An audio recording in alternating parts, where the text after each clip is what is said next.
에베소서 4장 21절로부터 24절까지 우리가 다시 한번 읽도록 하겠습니다. 진리가 예수 안에 있는 것 같이 너희가 과연 그에게서 듣고 또한 그 안에서 가르침을 받았을진데 너희는 유혹의 욕심을 따라 썩어져가는 구십을 쫓는 옛사람을 벗어버리고 오직 심령으로 새롭게 되어 하나님을 따라 의와 진리의 거룩함으로 지으심을 입은 새 사람을 입으라. 자, 오늘은 거룩함 안에서 창조된 새 사람이라는 그러한 의미를 가지고 함께 에베소서 4장을 살펴보도록 하겠습니다. 자, 우리는 1장부터 3장까지 하나님께서 우리를 준비해 놓으신 모든 신령한 은혜, 또 우리에게 주신 선물에 대해서 살펴봤습니다. 과연 그러함에도 아직 우리가 온전한 하나님의 성도가 되지 못한 이유는 무엇인가? 이런 부분을 우리가 좀 살펴봐야 되는데요. 오늘 4장에서는 하나님을 따라 의와 진리의 거룩함으로 지으심을 받은 새 사람을 입으라는 것입니다. 그러니까 우리가 원래 본디 가지고 있었다는 것은 옛사람이라는 것입니다. 어떤 것이 옛사람일까요? 여러분들이 자신의 성품에 대해서 한번 생각해 보세요. 자기의 과거의 행적, 이 모든 것을 한번 생각해 보세요. 과연 내가 하나님의 거룩한 성도라고 부르심을 받기에 합당한 자인가? 한번 생각해 보세요. 그럼에도 불구하고 우리는 성도라고 얘기를 합니다. 거룩한 하나님이라고 얘기를 하는데, 그러면 거룩한 성도가 되죠. 원래 성도라는 건 거룩한 물이에요. 그러면 우리가 거룩한 성도냐 이렇게 물어봤을 때 대답을 못해요. 그죠?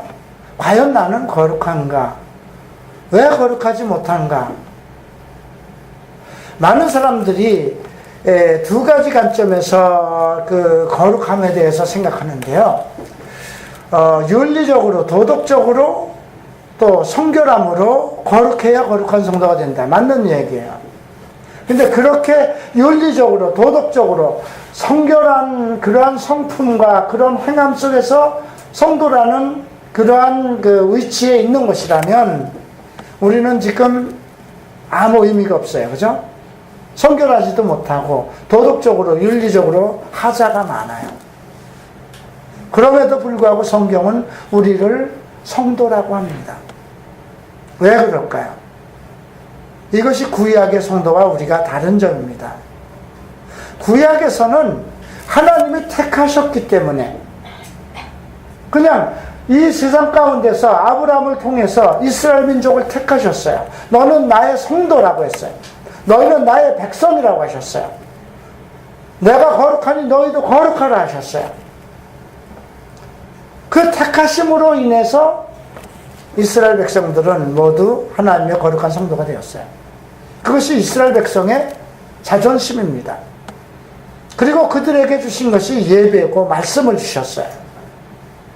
네. 육체로 하면 예수님도 그들 가운데 태어나셨어요. 하나님의 거룩한 성도라고 부름을 받고 택함을 받았다는 것은 이건 정말 위대한 그러한 존재들입니다. 왜냐하면 거룩함이라는 것은 오직 하나님만이 가질 수밖에 없는 하나님의 존엄, 위엄, 하나님에 관한 호칭이기도 합니다. 그래서 이스라엘 백성은 하나님의 이스라엘의 거룩한 자 이렇게 하나님을 호칭했습니다. 자, 거룩함이라는 그 어원부터 이 거룩함이라는 말이 어디서부터 시작됐는가 이 부분부터 오늘 생각해 보도록 하겠습니다. 거룩함이라는 단어가 창세기에서 제일 먼저 언급된 것은 2장 3절입니다. 하나님이 일곱째 날을 복주사 거룩하게 하셨으니 이는 하나님이 그 창조하시며 만드신 모든 일을 마치시고 이 날에 안식하셨음이더라 기록되었습니다. 하나님께서 일곱째 날을 거룩하게 하셨다는 것입니다. 그런데 그 일곱째 날에 모든 그 창조하던 것을 마치시고 그리고 그 날에 안식하셨다는 것입니다. 더 할 일이 없었다는 것입니다. 하나님의 안식 하면 어떤 게 느껴질까요? 평안함, 영원함, 네. 우리가 원하는 그 영원한 세계, 영생의 세계. 그래서 히브리서 4장에서는 그의 안식에 들어간 자는 하나님이 모든 일을 쉬신과 같이 쉬신다고 그랬어요. 자, 과연 그럼 우리는 일곱째 날에 속한 자들인가요? 정말 하나님의 거룩하게 하신 그 날에 속한 자들인가? 한번 생각해 봐야 돼요. 나는 거룩하다고 하면서 정말 그리스도의 안식을 누리고 있는가? 하나님께서 그 창조하시고 만드신 일을 모두 마치신 때라고 했습니다. 그러면 내가 거룩한 자라고 불린다면 내가 그의 창조하신가 만드신 가운데서 안식한 상태가 되어야 되는 거잖아요. 하나님께서 더 이상 손볼 곳이 없는 그런 상황이 되어야 되잖아요. 과연 이 지구상에 그런 사람이 있을까요? 과연 내가 그처럼 거룩한 존재일까요? 그래서 우리가 거룩이라는 그 말씀대로 우리가 생각해 보려면 성결하고 도덕적으로 윤리적으로 완벽해야 되는 것이거든요. 만약에 우리가 그러한 상황 속에서 거룩함을 입었다고 한다면 우리는 아직 구약에 있는 사람들과 다를 바가 없어요. 구약에 있는 사람들은 그 거룩함, 이스라엘 백성들은 거룩한 백성이라고 택하시고 그들에게 율법을 주었어요. 거룩하게 살아가는 법을 주셨어요. 그래서 그들은 모든 민족 중에서 거룩한 백성으로 자존감을 가지고 살아왔어요. 하나님의 택하신 백성으로. 그것에 비해서 우리는 정말 짐승처럼 살아갈 수밖에 없는 그런 본질상의 진노의 자녀였어요. 공중권세의 영을 따라서 육체의 욕심을 따라서 살아가는 그런 영들의 악한 영들의 지배를 받는 그런 존재들이었습니다. 그래서 우리가 신약에서의 거룩함이라는 것은 조금 더 다른 의미가 있습니다. 그리스도의 구속 속에 있는 거룩함을 전제합니다. 네, 나의 거룩함이라는 건 나는 도대체 택함을 받은 이스라엘 백성도 아니요 정말 본질상의 진노의 자녀로 살아갈 수밖에 없는 거룩할 수 없는 그런 존재였다는 것이죠.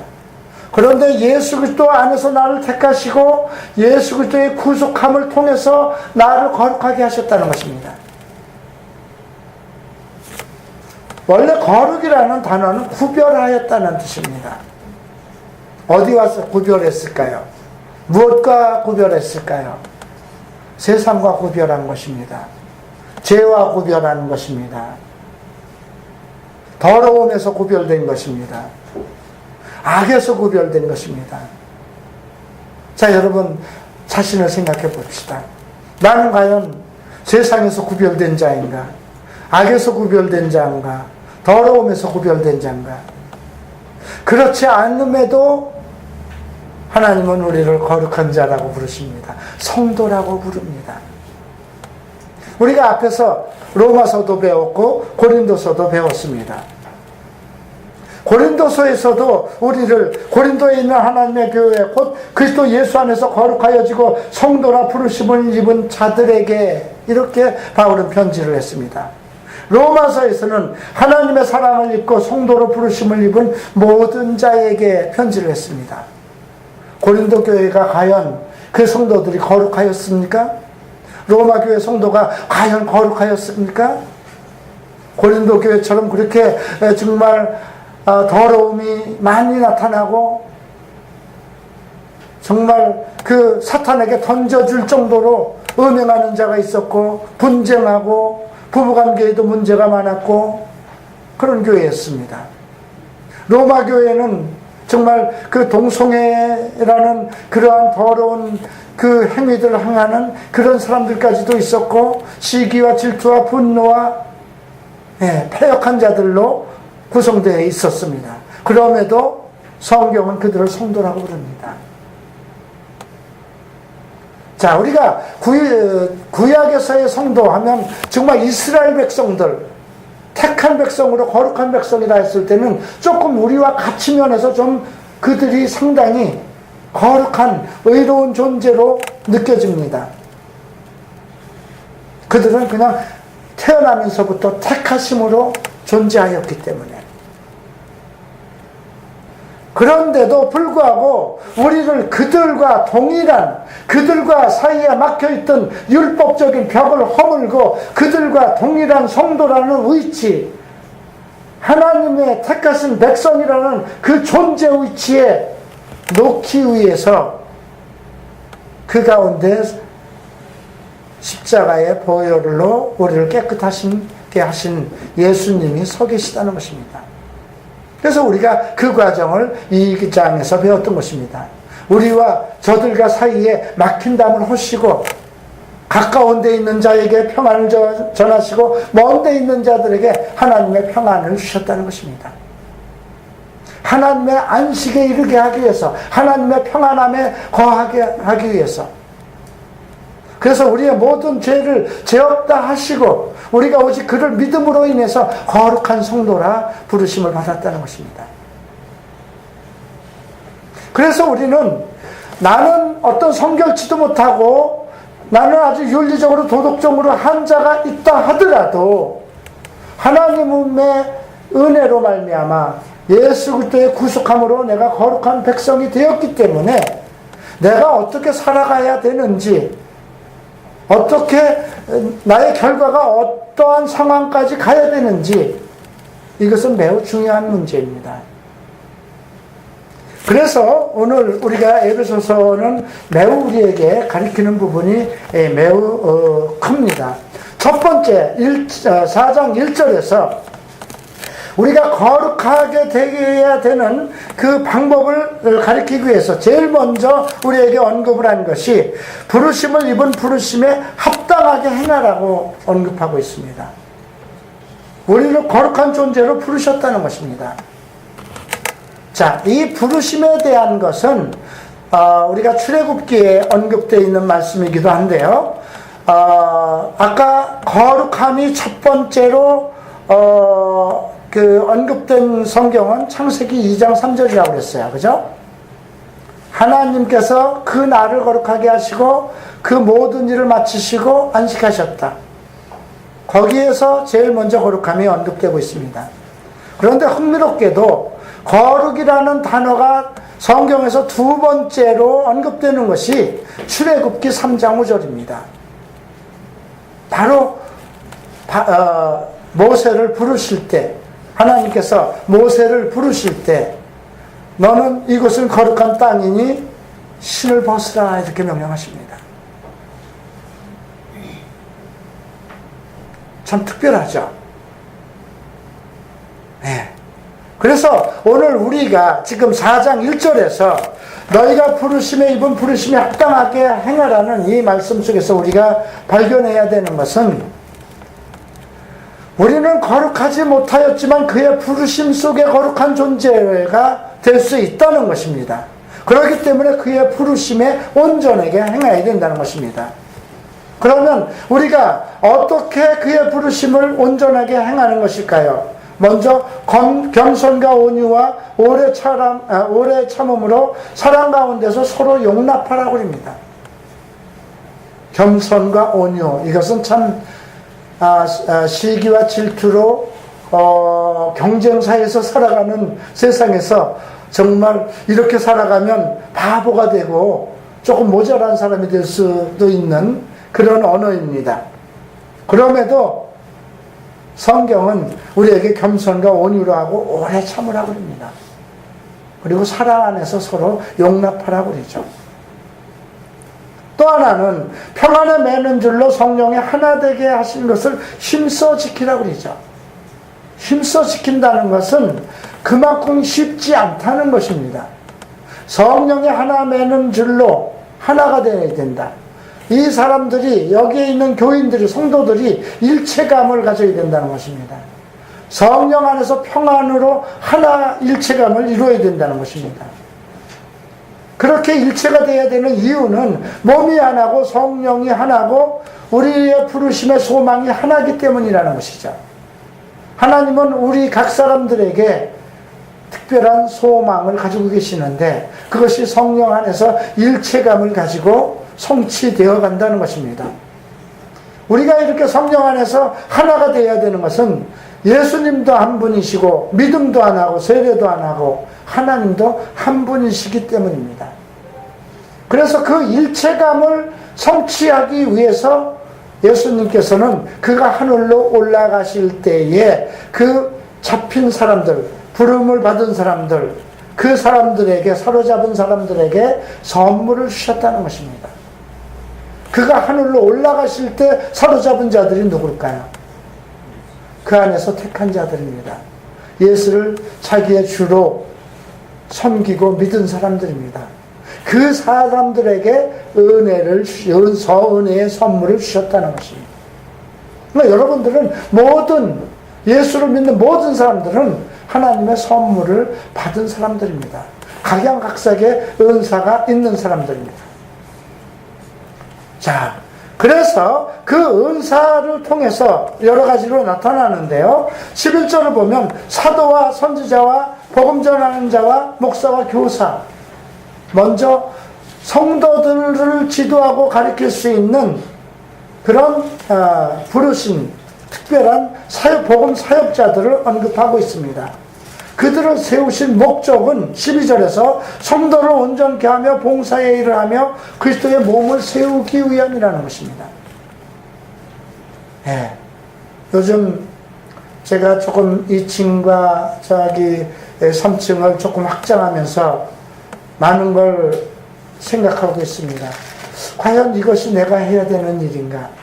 홀리라이프 사역을 하면서 이거 자꾸 내가 하나님의 뜻에서 자꾸 벗어서 딴 길로 가는 것이 아닌가? 나에게 주신 것은 갈보리 채플의 사명이 아닌가? 그런데 내가 또 다른 일을 꼭 해야 되는가?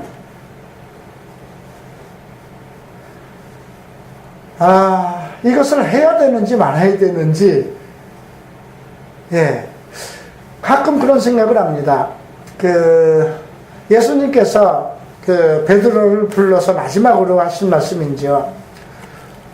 젊어서는 네가 네 띠를 띠고 네 마음대로 행하겠지만 나이가 들면 두 팔을 벌리고 내가 원하지 않는 곳으로 사람들이 이끌고 갈 것이다.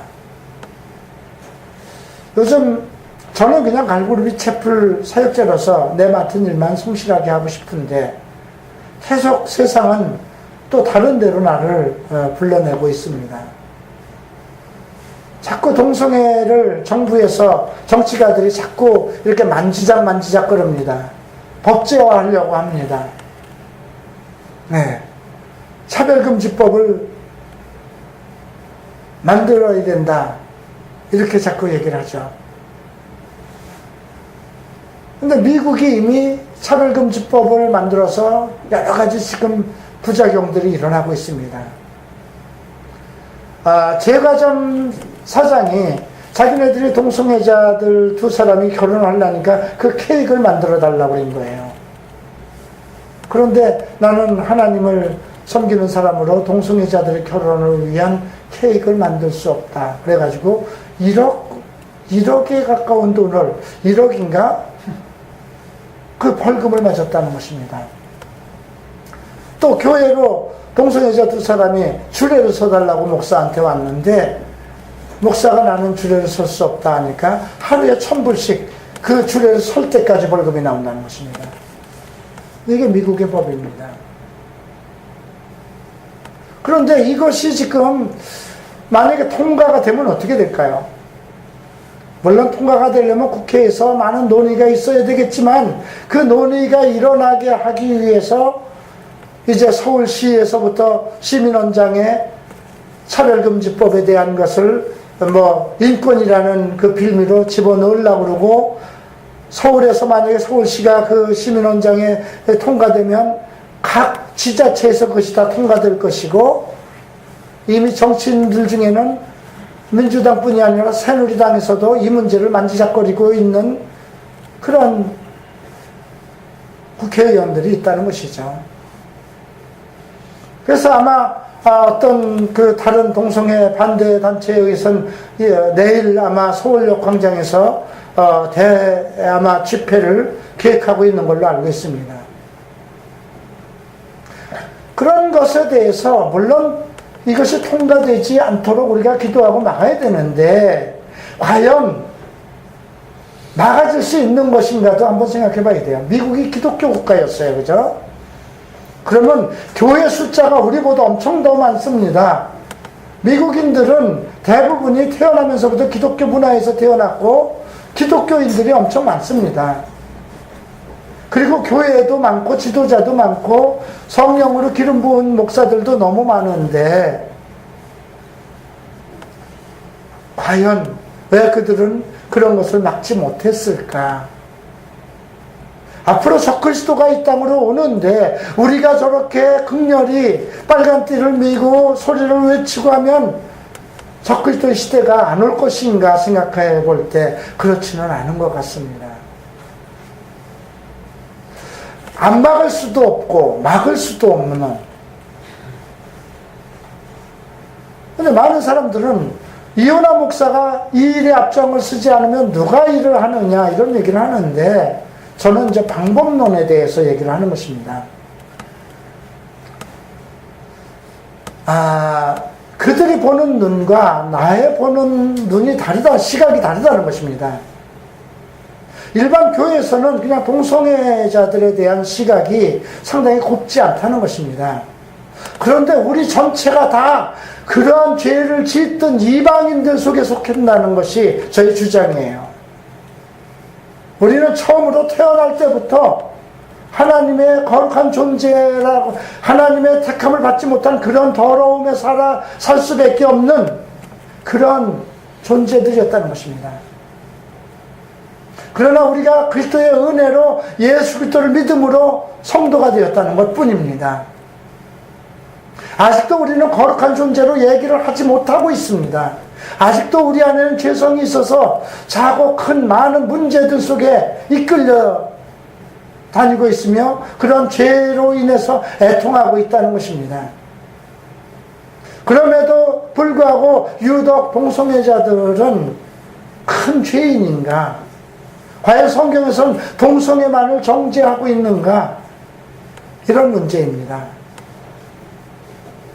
만약에 그들도 하나님의 은혜를 알았다면, 그리고 그들에게 바른 성경적 정의와 그들에게 그 더러움의 속성에서 벗어날 수 있는 새 사람의 길을 제시해주고 가르쳐준다면, 최소한도 우리 교회만큼, 우리 교회 안에서만 그런 운동이 일어나고 그런 가르침이 있다면, 최소한도 우리 교회 안에 있는 모든 동성애자들은 거룩한 존재로 거듭날 것이 아니냐 하는 것이 나의 논리인 것입니다. 많은 대형교회에서는 자기네 교회에는 아마 동성애자들이 없을 것이라 생각을 합니다. 그러나 내가 상담을 해본 결과는 대형교회에서 더 많이 옵니다. 그건 인구 분포상 많을 수밖에 없는 거 아닙니까?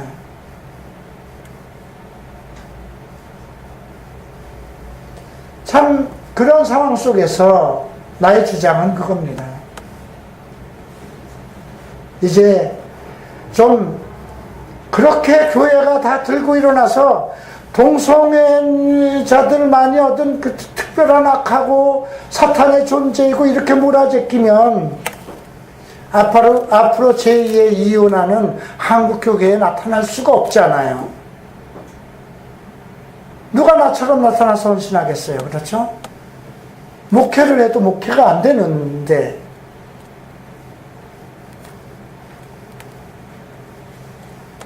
미국에서는 어떨까요?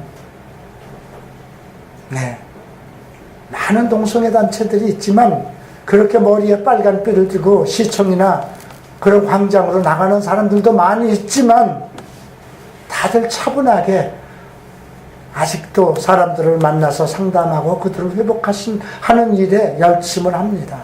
그런 단체가 상당히 많이 살아 있습니다. 조용히 계속해서 그들을 변화시킬 수 있는 그런 세미나와 컨퍼런스를 계속하고 조용하게 자기 일들을 하고 있습니다.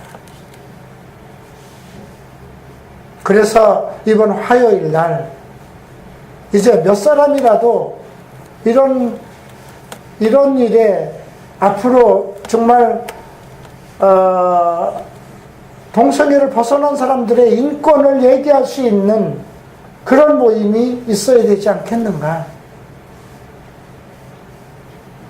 이게 더 이상 이런 문제를 가지고 교회가 앞장서서 정말 무슨 그 김일성이가 쳐들어오는 것처럼 빨간 띠를 메고 나가서 외쳐야 하는 문제가 아니라는 것입니다.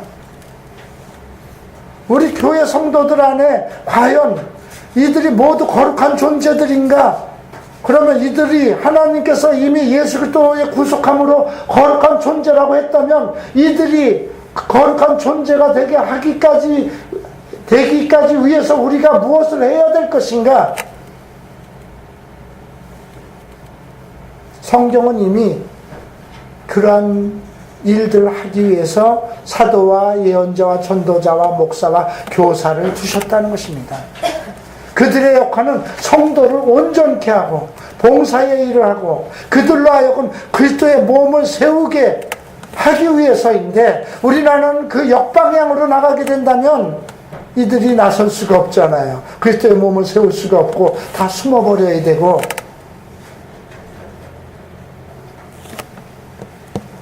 자, 그러면 지도자들이 택함을 받은 사역자들이 무엇을 해야 될까요? 13절을 보겠습니다. 우리가 다 하나님의 아들을 믿는 것과 아는 일에 하나가 되어 온전한 사람을 이루어 그리스도의 장성한 분량이 충만한 데까지 이르리니. 자, 이 거룩함을 위해서 우리가 해야 할 계획입니다. 그리스도의 장성한 분량이 충만함에 이르도록. 그리스도의 장성한 분량이라는 게 뭐예요? 영적으로 성경적으로입니다. 그죠? 성령 안에서 하나가 돼서 한 지체가 돼서 모든 교회 성도가 하나님을 아는 것과 믿는 것에 하나가 되어서, 이 말은 사도들이 가지고 있는 모든 지혜와 지식이 모든 지체가 하나가 될 수 있을 정도가 돼야 된다는 것입니다. 최소한도 우리 교회만큼은 내가 깨닫고 있는 이 지혜만, 하나님의 말씀의 분량만큼 여러분들이 다 그 충만한 지혜에 이르도록 돼야 된다는 뜻입니다. 무엇 때문일까요? 14절을 봅니다. 어린아이가 되지 아니하여 사람의 괴술과 간사한 유혹에 빠져 모든 교훈의 풍조에 밀려 요동치 않게 하려 함이라. 사람의 괴술이 얼마나 하면, 이것은 여러분 세상 사람들과의 문제를 얘기하는 것이 아닙니다. 신천지 같은 데 빠지지 않게 하기 위한 것입니다. 이단사설에 빠지지 않게 하기 위한 것입니다. 오직 교회가 교회 부흥 성장만을 위해서 성도들에게 많은 돈을 모으기 위해서 그런 것이 아니라는 것을, 그런 괴술에 빠지지 않기 위한 것입니다. 간사한 유혹에 빠져 모든 교훈의 풍조라고 했습니다. 어느 교회는 성령 운동만을 해야 된다고 합니다. 어느 교회는 새벽 운동으로 사람을 깨워야 된다고 합니다. 어느 교회는 예배자 학교를 만들어서 찬양으로 부흥이 되어야 된다고 합니다. 모든 교훈의 풍조에 밀려 요동치 않게 하기 위해서. 주기적으로 어떤 운동이 일어나지 않습니까? 예언 운동이 일어나고 방언 운동이 일어나고 이제는 기도 운동이 24시간 기도 운동이 일어납니다. 한국에도 이 24시간 기도 운동이 일어나야 된다고 하면서 젊은이들이 새벽 3시, 4시까지 일주일에 3번씩 그렇게 모이는 단체들이 있습니다. 교회들이 있습니다. 여러분, 새벽 3시, 4시까지 기도하고 일을 어떻게 합니까? 그들은 그것이 일이라고 생각을 합니다.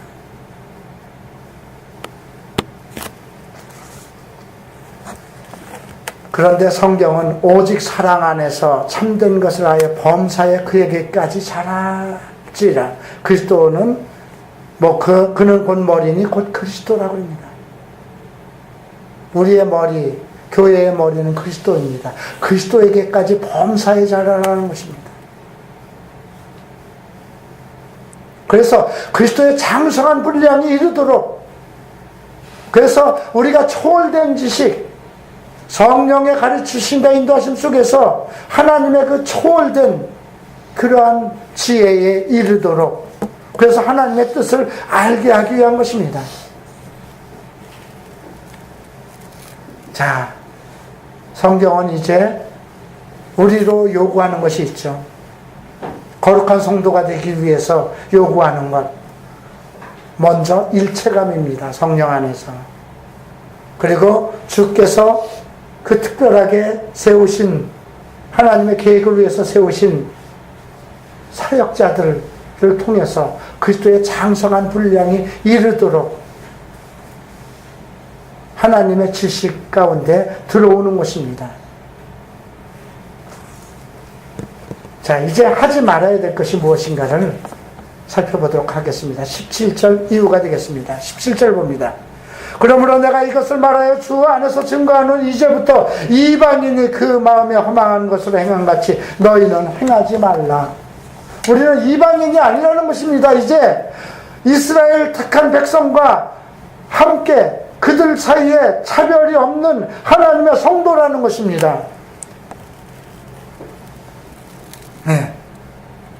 그들의 상황이 어떤가 보십시다. 18절을 보면 저희 총명이 어두워지고 저희 가운데 있는 무지함과 저희 마음의 굳어짐으로 말미암아 하나님의 생명에서 떠나 있도다. 저희가 감각 없는 자 되어 자신을 방탕에 방임하여 모든 더러운 것을 욕심으로 행하되, 자신을 방탕함에 방임하였다는 것입니다. 감각 없는 자가 되었다는 것입니다. 여러분 중에도 이런 자가 있을까 두렵습니다. 방탕함에 자기를 방임하여 뒀다는 것입니다. 감각을 잃었다는 건 무엇일까요? 여러분, 문둥병은 감각을 잃는 것입니다. 술 취하지 말라, 성령에 취하라는, 성령의 충만함을 받으라는 말이 무엇일까요? 이방인들은 자기의 육신적인 행함, 자기의 마음의 것을 따라서 행하기 때문에, 그 세상 것에 취하기 때문에 그 정신이 마비가 된다는 것입니다. 감각이 마비가 된다는 것입니다. 영적 감각을 상실한다는 것입니다. 하나님의 거룩한 존재의 상식을, 그런 것이 마비되어 버린다는 것입니다. 왜 그럴까요? 성경적인 지혜와 지식이 없기 때문에 그렇습니다. 온통 예수를 믿으면서도 그의 마음들이 세상의 욕심으로 달려가도록 교회가 이끌기 때문입니다.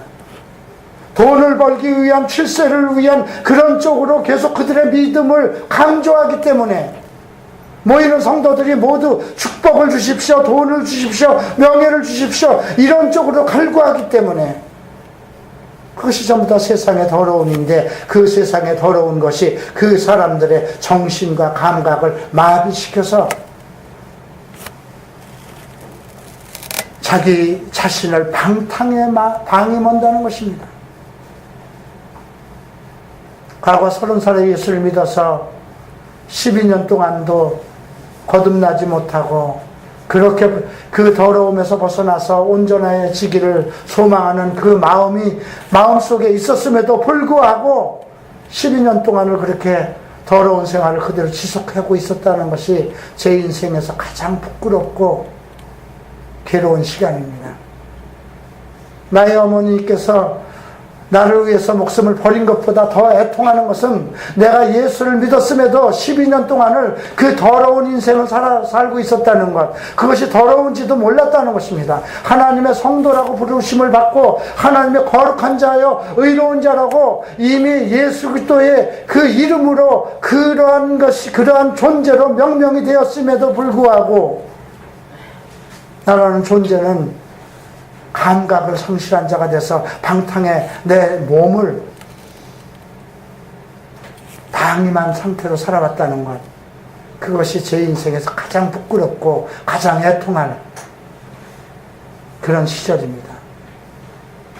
그러니 여러분들은 이제 다시 자기 존재에 대한 생각, 나는 과연 거룩한 존재인가? 다시 생각해 봐야 할 때입니다. 만약에 내가 여러분들에게 어떤 세상에서의 위대한 존재가 되기 위해서, 세상에서 돈을 많이 벌기 위해서 그런 쪽으로 여러분들을 몰고 갔다면 여러분들도 빨리 이 교회를 떠나야 될 것입니다. 그러나 여러분들이 성경을 통해서 하나님의 지혜와 말씀을 배우고 그리스도의 충만한 지혜에 이르도록 성경을 배우고 있다면 여러분들은 빨리 자성해야 됩니다. 온전한 사람이 되기 위해서 여러분들이 해야 할 일을 해야 됩니다. 20절을 보겠습니다. 바울은 오직 너희는 그리스도를 이같이 배우지 아니하였다고 그랬습니다. 자, 어떻게 배우지 않았을까요? 방탕하지 않도록. 자, 21절. 우리가 예수 안에 있는 것 같이 너희가 과연 그에게서 듣고 또한 그 안에서 가르침을 받았을진데 그랬습니다. 가르침에 대해서 말씀하고 있습니다. 성경은 하나님의 말씀입니다. 가르침을 받으면 그 안에서 성령의 역사에서 그 성령의 능력이 우리의 모든 것을 온전케 하실 수 있는, 충분히 변화시킬 수 있고 모든 더러움에서 우리를 분리해서 오직 하나님의 거룩한 자로 세울 수 있는 능력인 것입니다. 자, 이제 우리가 어떻게 해야 할 구체적인 방법이 나옵니다. 22절이 나오죠. 너희는 유혹의 욕심을 따라서 거져가는 구습을 쫓는 옛사람을 벗어버리고, 여기서 구습이란 옛날 습관입니다. 여러분들은 아직 예수를 믿기 전에 이방인들 더러운 자기 육체대로 살아가고 있는 그런 공중 권세를 집은 악한 영들이 이끄는 그 습관을 아직도 그대로 가지고 있다는 것입니다. 이것이 큰 문제인 것입니다. 이걸 끊어내지 않으면 안 됩니다. 첫 번째가 옛날 옛 습관, 구습, 옛사람의 그 습관을 벗어버리는 것입니다. 아직도 포론을 보고 있고 아직도 이상한 것을 보고 있는 것, 여러분, 이 세상에 우리에게 주신 많은 것, 인터넷도 우리에게 주신 것입니다. 아이폰도 우리에게 주신 것입니다. 이것을 마귀의 것으로 넘겨주지 말라는 것입니다. 텔레비도 우리를 위해서 주신 것입니다. 우리는 그 안에서 유익한 것을 우리가 선택할 수가 있습니다. 그런데 이 세상 천지 만물 모든 것이 하나님에 의해서 운행되고 있으면 우리에게 유익된 것이 되어야 되는데, 우리가 잘못된 것으로 찾아 들어가고 옛날 습관대로 살기 때문에 문제가 되는 것입니다. 칼이 사람을 살리는 데도 사용되지만 사람을 죽이는 데도 사용된다는 그 의식을 가지고 있다면, 내가 그리스도의 지혜 가운데서 있다면 절대로 그 더러운 무기는 되지 않는다는 것입니다. 그래서 로마서는 우리가 의의 무기가 되라고 언급하고 있는 것입니다. 너희가 그 더러운 불의의 병기가 되어서는 안 된다고 언급하고 있는 것입니다. 자, 23절을 보죠. 오직 심령으로 새롭게 되어, 이건 마음의 문제를 얘기하는 것입니다. 첫 번째는 옛날 더러운 습관을 하나하나 정리해서 끊어버려야 되는 것이 첫 번째입니다. 두 번째는 날마다 새롭게 되어야 되는 것입니다. 여기서 새롭게라는 단어는 투쟁을 요구합니다. 절제를 요구합니다. 매일매일 새롭게 되어야 된다는 것입니다. 그 시각적인 의미가 있습니다. 어제 새롭게 된 것이 아니라 오늘 이 시간에 그 마음이, 심령이 새로워져야 된다는 것입니다. 그 다음에 세 번째로 해야 될 것이 24절에 하나님을 따라 의와 진리의 거룩함으로 지으심을 받은 새 사람을 입으라는 것이죠. 이건 새 사람을 입는 습관을 가져야 되는 겁니다.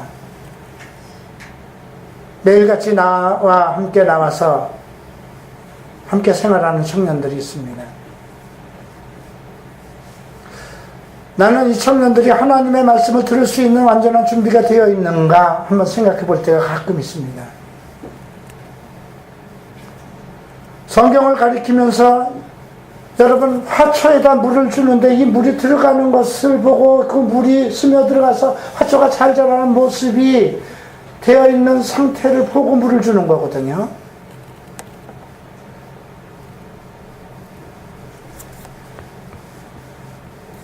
만약에 내가 벽을 치는 것 같은 어떤 무엇을 가리키고 있는데 이게 벽을 치고 있는 것 같으면 이것이 문제인 거예요. 그래도 기다릴 수밖에 없는 것은 그들이 일상생활 속에서 진리를 받아들일 수 있는 그런 마음을 가지고 생활에 임하는 자세를 만들어줘야 되기 때문에, 그래서 온유한 심령으로, 인내와 온유한 오래 참음과 온유한 심령으로 기다려주라는 것입니다.